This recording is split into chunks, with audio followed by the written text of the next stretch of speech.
All right, we have the road trip Q&A on our way to Iowa, so we decided to answer a couple of your questions. The first question from Instagram: do you warm up with drills or stroke-related drills first? So I personally like to warm up with stroke-related drills, which would be follow shot, stop shot, draw shot.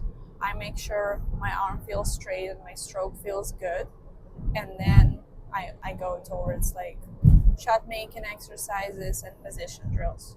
What about you? I like to just get my arm moving for the first like 10 to 15 minutes first. And then, yeah, like Mighty X stuff. And then kind of go into more positional cue ball stuff. But like, I don't like doing Mighty X right away because you just have to kind of get your arm moving first. And you don't want to set up like straight in shots and just not be cueing, good from the start. So just zero expectations for the first 10 minutes. Every day is kind of different the way you feel over the ball. So I just like to get comfortable for that time. For sure. I feel like Mighty X can be very humble in exercise if you're not warmed up. Question number 2. What is the journey to become a professional? Just attending big tournaments and winning? Question mark. That's a big question. It's going to be a very detailed answer for that one. What is the journey to becoming a professional player? Yeah. Like from the start, let's say, just describe your own journey. I mean, when I was a kid, I'd get home from school and like my backpack would literally hit the floor, and then I'd be downstairs in the basement for 6 to 8 hours every single day. And then you get to a certain level where you're playing in local tournaments, you start to finish pretty well, and then you enter regional events and try to, fight your way against better players in the region. And then you go to national events. I mean, it's kind of endless, but I asked Shane what you have to do to get better. He said, go to the Philippines.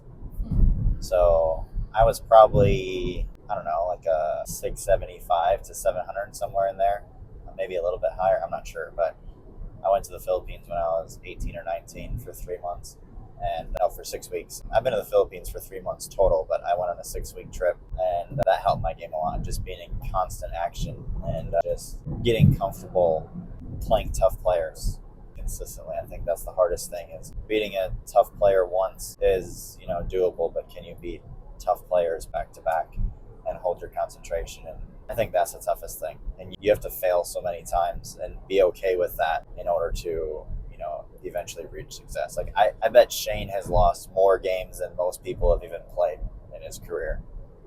So you just have to lose a lot of games and a lot of matches to learn how to win. You just learn a lot from failure. Yeah. It's like you make mistakes and then you go back to the practice table, you try to figure it out. And I feel like those losses that sting the most are the one that make you a better player, because it's just so much more motivating to go back out there and start grinding. Yeah, you have to learn from your wins too, of course. Like learning to win is a skill. It's not just something that you're born with, or you have to actually go out there and learn how to deal with, the things that are going on through your mind. So after the Philippines, you were like 18, 19, and when do you feel like that boost of your career started, when you went from like the amateur to the pro level? I guess the question that people want to know is, how do I make it my life income? How do I actually become a professional so I can do it for a living? Well, first you have to be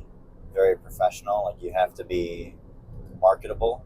Like without sponsors in this game, you have almost zero chance. Like you need support. For sure. Absolutely. Like if you look at professional tournaments, the travel expenses combined between all the players is higher than the payouts. So in that sense, mathematically, it's extremely difficult. So you want to make sure that you have the support. Obviously, I have Mucci and Classic Billiards, and then you have... I have Viking, 360, Kamui, Game On gear. Yeah. So we have great sponsors that help us out there. And then we have a lot of students as well that take lessons from us that help with that as well. So yeah, absolutely. I would say you have to be well-rounded from maybe a teaching standpoint, a playing standpoint, a marketability standpoint. You can't be hanging out and getting in trouble all night at the pool room. Like, professional pool is a lot more than just being a pool player. It's being a professional from all aspects of life, physically, mentally. Absolutely. As a competitor, you want to be a competitor that doesn't have a bad reputation for, maybe sharking people or trying to cheat. You want to call your own fouls. The little details that someone might not think about is what really truly makes you professional. No, absolutely. And I feel like the hardest part is to build that bridge between, okay, I feel like I'm already a good enough player, but I still can't do it professionally. Well, in the beginning, I feel like people would have to go to so many tournaments and build that stamina and build that experience. And in the beginning, you would have to fund it yourself because it's very rare when you can find sponsor when you're unknown.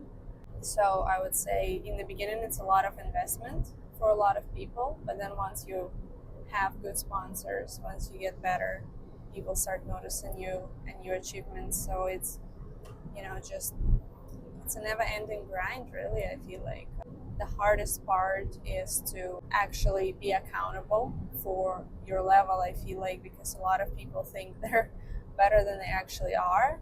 And this is where getting out there and exposing yourself to those big tournaments is a very good experience because it gives you a realistic view of where you actually at, what your level is, and you can compare yourself with other professionals and see, okay, I'm still not quite there. I have to go back to practice table and work harder and go to the next tournament and do the same thing. But it's honestly a never-ending cycle.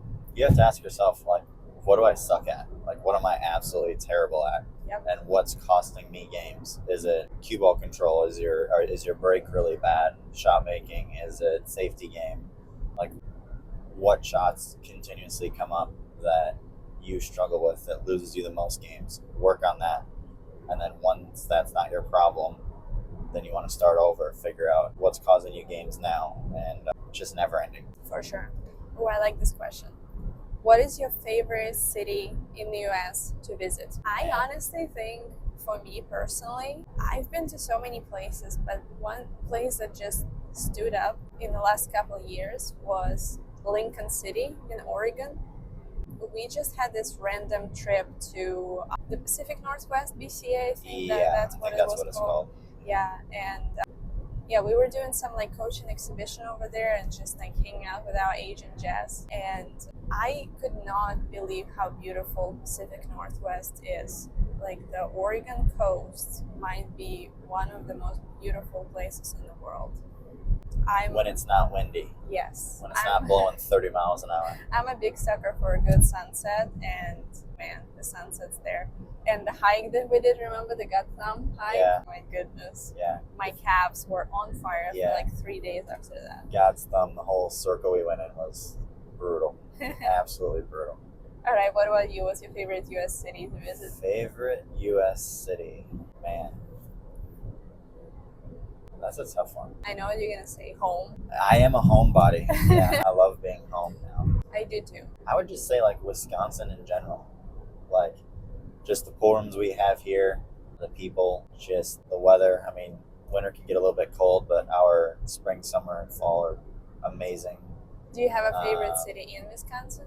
I like the area where my mom lives, and like Menominee Falls area. That's nice. I think Collar and Sheboygan might be like my new favorite. It's stunning. It's lots of good golf courses over there. Yeah. Right by the lake. Mm-hmm.